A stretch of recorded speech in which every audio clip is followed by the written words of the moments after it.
But Geula, we're so thrilled to see you, really. We are. And I mean, Good to see you again. yeah. So I'm Bill, and this is Ronit. We're working on our intro. So today we're talking to Geula Geurtz. How do I pronounce your name, Geula?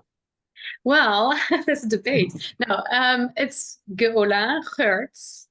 Geurtz. Geurts, which is Dutch, and Geula and not Geula, because I grew up with the name in Holland, and that's what my mommy called me. So I'm Geula. Like la is like up. Is that That's what Geula? Israelis call me. So when I'm here, like, I'm in Israel, people call me Geula or like Geula. I've had both. Interesting. Yeah. But I grew up in Holland with such a, Hebrew name. So, but I come from an Anglo home, like my mother's South African. So I guess that's that accent. So we joke about it because my partner doesn't actually pronounce my name properly. So it's just Guli. Guli. Yes, Guli. Guli is nice. I like Guli. But in playful. Dutch, there's no gimel. In Dutch, there's no gimel. The G is ch. So for 17 years of my life, I was chola. So at least there was a You know what? improvement moving to Israel. In America, my name is Ronit. So it's also like names. It's You were Ronit. You were Ronit Ronit in America. Yeah, Ronit. It's like a cartoon character, right? I mean, Ronit. Yeah. It was so difficult, and I remember just being so embarrassed every time a new teacher would come in and they would try to call out my name, and I would just be like, oh, where in America was this again?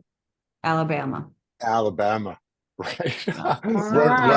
Run it in Alabama. Sounds like a children's series. Right. Public high school, having that name in a public high school, Ronit. Wow. So I can relate. I can relate. Yes. Really. Well, the names are important. You're talking about like how names are important to you. I think, they really define, I mean, in our tradition, also in our literary tradition, we believe that names define us. But I think I don't know exactly where this would be, because Bill, you would be able to know exactly, but there's the midrash of like that they kept their names in Egypt. Bnei Yisrael kept their names in Mitzrayim. It was the only thing that they kept. I mean, of their from that exile, and I think that was something that I always had, even though I was born in Holland and I lived there till age 17. All four of I'm a family of 4 kids. We have 4 kids, and we all have very, very Hebrew Jewish names, and we were always like the only Jewish family in the neighborhood, in the school, wherever we lived. So it did stand out, even if we didn't know enough about the tradition. It was something that you couldn't really run away from, because you'd have to say, oh, it's Hebrew, I'm Jewish. So before we ask you to read your poem, I mean, this is just so interesting to me to talk about this connection between names and things. Now, are you saying that, I'm trying to understand, is it that once we say, like in Hebrew, people say davar davar, the word and the thing are somehow the same? But I'm just wondering, as a poet, it's really that constructed relationship between the people doing the naming and the audience for whom they're doing it that really gives that name. I mean, that's how I would answer the question, but I'm just wondering about your thoughts on it, since you are the poet. That's interesting. Well, I'm actually I am working on an essay right now about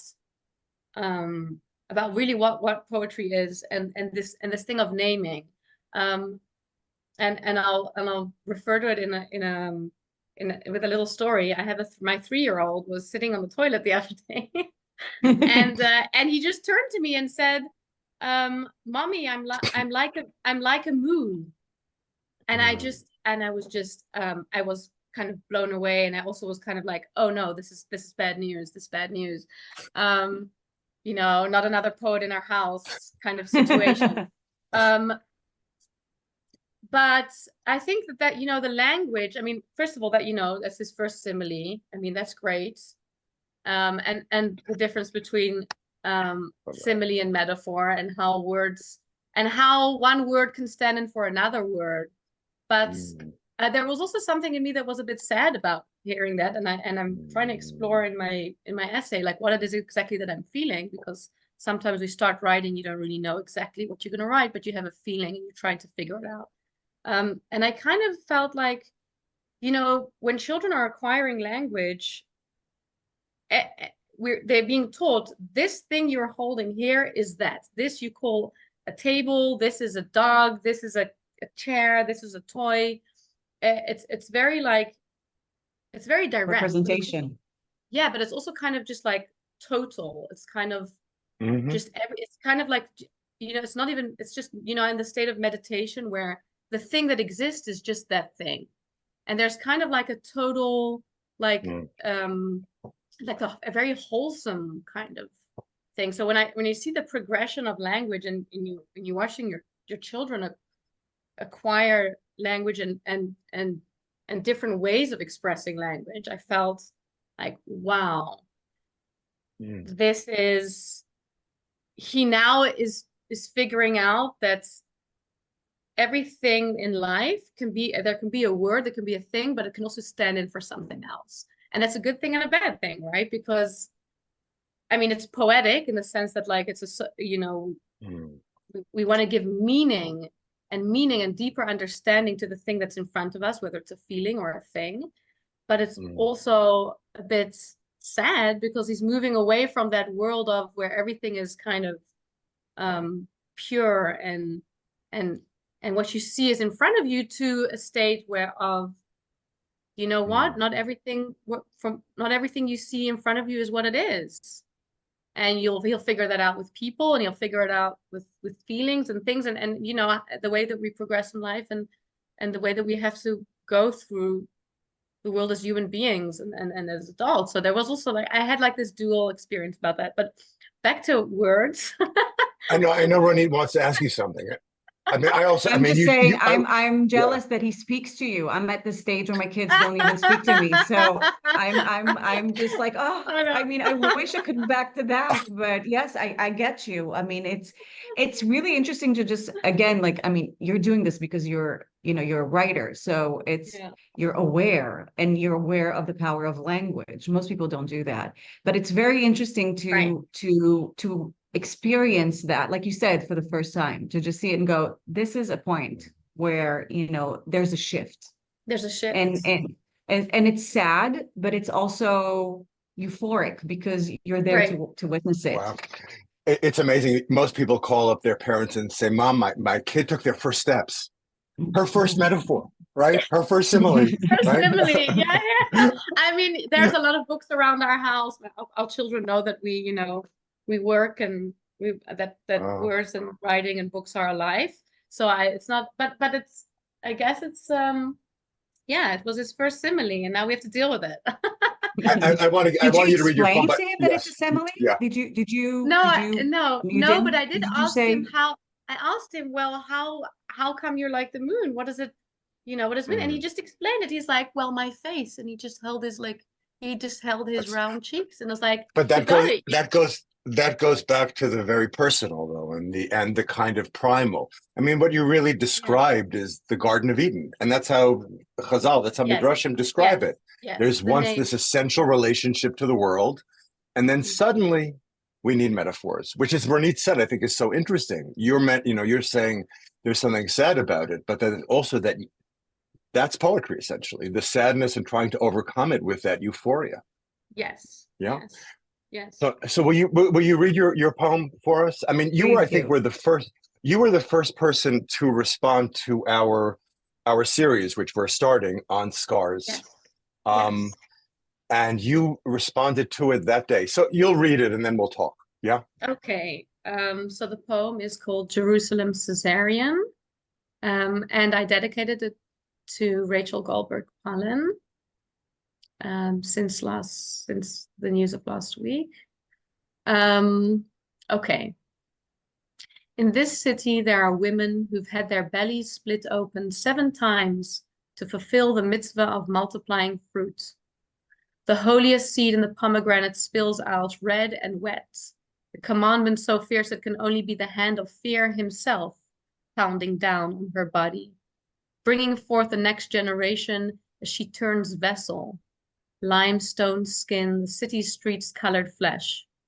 On every corner, you'll find faces and scars, pilgrims scratching on posters in endless search of that one birth to end all births.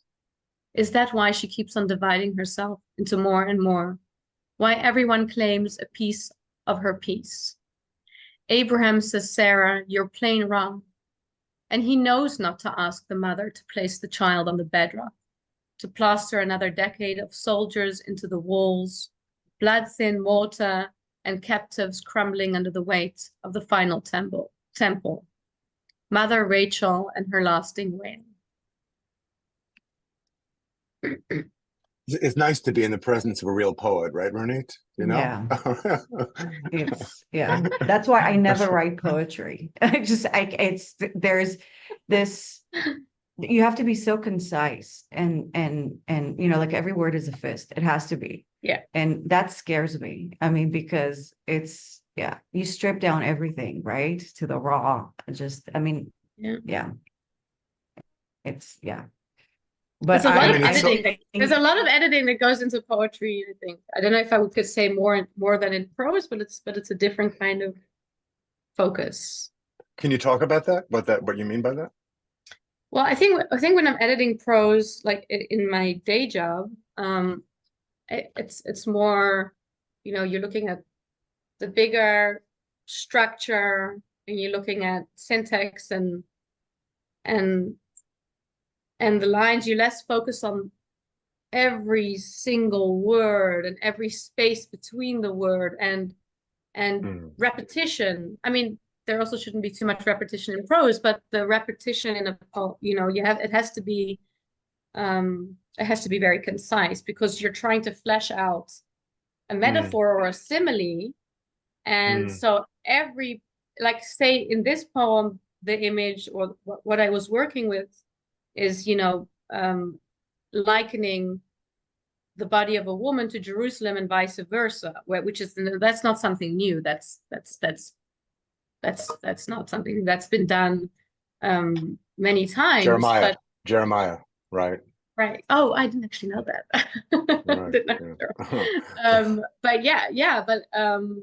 But exactly, it's it's an old concept of the female body or a body and the city and the streets and that kind of description. But there are different facets of an image. Like when you start working with an image, it's like having like a fan. You know, there are so many different parts of it. You know, there's the streets and then there's the walls and there's the doors and here, you know, and then in the contemporary city, you know, you'll have bus stops, and now we have posters in our city. But the female body also, you know, she has her belly and the hands, and there are different, you know, parallels to be drawn between the different aspects of the different images that you're connecting. So I think that's, I mean, there's different ways of writing poetry. I think that's something for me that very much is conscious in the way that I'm working on a piece. It's so interesting the way you really talk about this image as a whole and the way there are different components, as you said, fan out. Something I'll think a lot about. But tell us a little bit more. You dedicated this poem to Rachel Goldberg-Polin. So tell us, I mean, we're all so much in our place, in our situation. Tell us about writing the poem, not so much in terms of the craft process, but you being a woman in Israel and relating to Rachel. Yeah, I think that, first of all, I started this poem really a few days before the devastating news. And that was also, I guess, a little bit eerie. When you sent me the prompt for the scars. So normally when I try to generate work, or when I'm trying to write, I can't write without reading.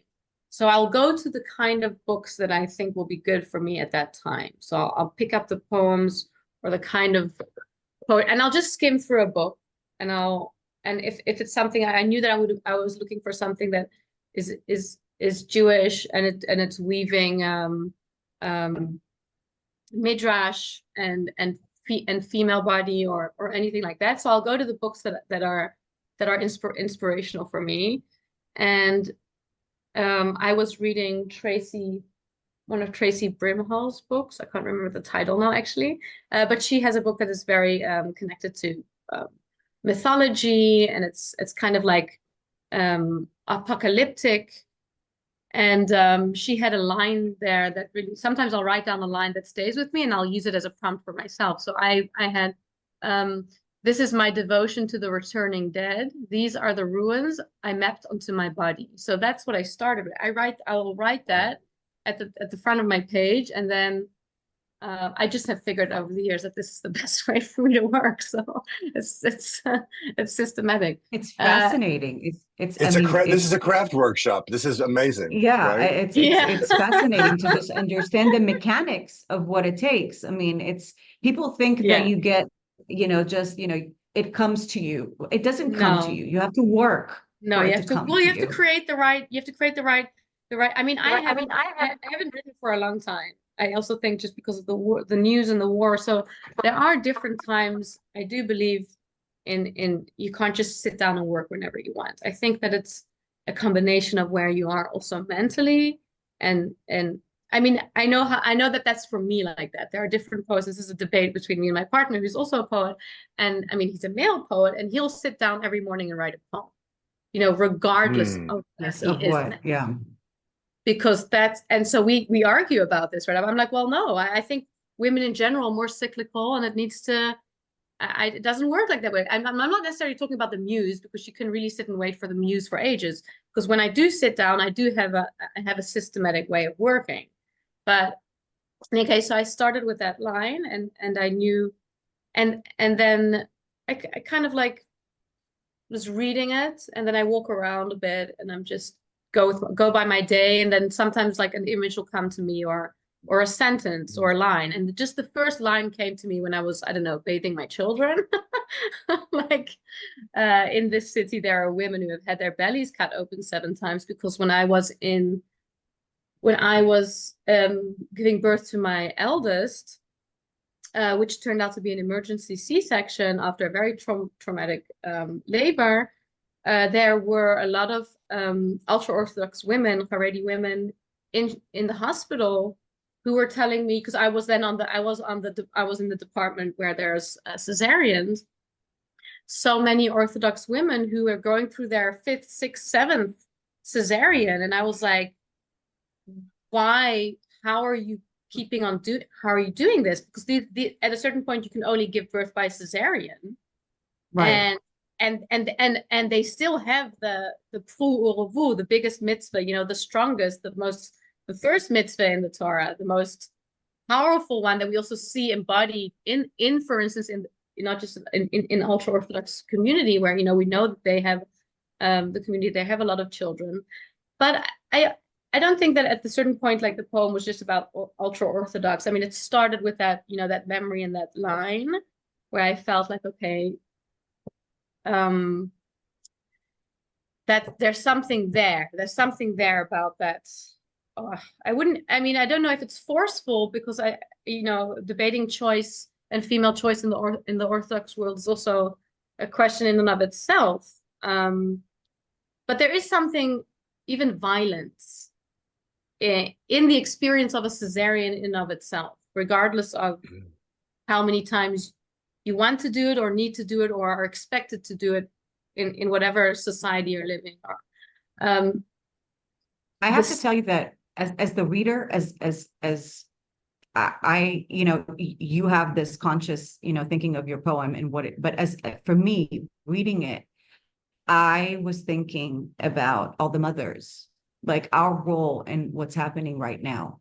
And this, like, we're in this pressure cooker, and people, this idea of balancing, I try to, there's a war going on, and I'm trying, to just have small conversations with my children and tell them, I try to balance for them not to be that aware of what's happening. And I think your poem, to me, aside from everything that you just said, just spoke to me about this burden that we carry as Jewish mothers. You know, it's not even about religion or it's just this idea that there's this sacrifice hovering above us that we have to, this is just part of our lot, right? Yes, exactly. It's sacrificial. And exactly, no, it started with that memory and that image and that line. And then, as I'm saying, it's not just related to ultra Orthodox women, but women in general, and specifically now we're zooming into Jewish women in this specific moment in time. And that's also why, like, I moved it to the sacrificial and also to the midrash to doing like my own interpretation of that midrash, which is like the ultimate sacrificial scene in the Bible. And I think that there are many times when I would look at that text, or when I was in Midrashan and I read about it for the first time. We're like, oh, okay, and then he took a ram instead, and oh, whatever. But it really changes, when you're a parent. And I think that that's also what has changed me in this moment in time, and why, when I had worked on the poem, which went through a few different stages already for a few days, and then when we all woke up to that news of the 6 hostages who were murdered, and then straight away, thinking of Rachel Goldberg-Polin, who really became, this big voice, and this big voice for all the hostages, and also, and she really an absolutely incredible person, and I kind of adapted and tweaked the poem here and there to make it fit that specific day. So like a few tweaks were needed, like posters instead of, I had something else there. And I think that things like that. For me, it's just the trauma. I mean, there's so many layers of trauma, right? I mean, it's not just one type of trauma, but this again, just coming back to the mothers, because to me, because I'm one of them, so I carry this burden with me, and I feel like, I don't want to say that we're overlooked, but I think we're trying to carry everything and just kind of say we're not stopping. There's just like this resilience, that we're just kind of conditioned to do, to just not fall apart. And I felt this when I read your poem, this burden, it's, to me, it's like in every line. I mean, it's like we have to. It's our, it's part of our past. It's part of our future. It's part of our present. I really felt that. I mean, and it just kind of, it just holds, onto you. And so to me, it felt very universal. Even though it was very specific, and that's what a good poem should do, right? It should, it just open up to everyone, because we can each tap into that. This, granted, we're in this crazy place, but yeah. I mean, going back to the beginning of our conversation, when we're talking about language and language acquisition, I think that that's what a poem does, because every little word has been thought about so much. It is trying to, as much as it can, encompass as much as it can. So one word or one thing will stand for many more things. And when you connect them all together, there will be many different bigger pictures. And that is the art of poetry, where any different, like your reading of the poem is different than my writing of the poem.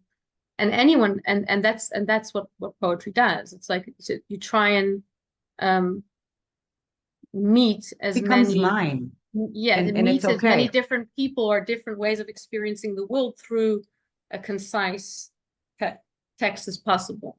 That's the wow, really, that's so beautiful. And I think one of the things that comes out of our discussion is that you don't write poetry in your spare time. I mean, maybe we have to, but poetry is a vocation, and poets who are poets, we feel their roots in the world. Sorry, different metaphor.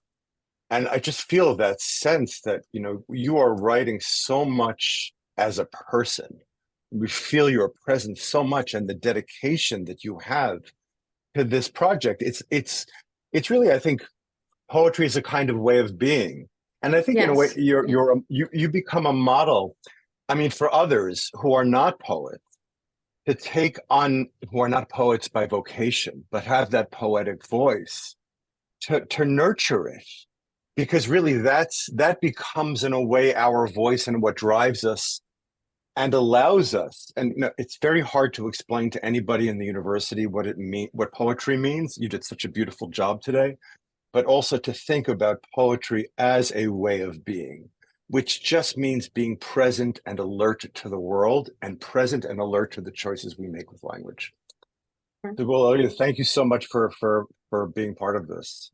We love your poem, and well, I think we should. Thank you for giving it a space in the right time, in the right. I mean, unfortunate time, and that's the life that we live, and I don't know. Sometimes we can't explain these things. We don't. They work on a different level. All right, thank you, Louis. Well, that was amazing. Thank you, Geula. Really, it's great. I mean, Ronit and I, we talk to each other most of the time, and we're both extremely interesting, but we're not poets. No, that's because our spouses are just sick of us. So I think that's just exactly. We're new to each other, but it will happen to us too. I totally get that. Happy to join. Really amazing, Geula. So we'll be in touch. Yeah, thanks a lot. Thank you. Have a good day. Cool. Bye bye. You too.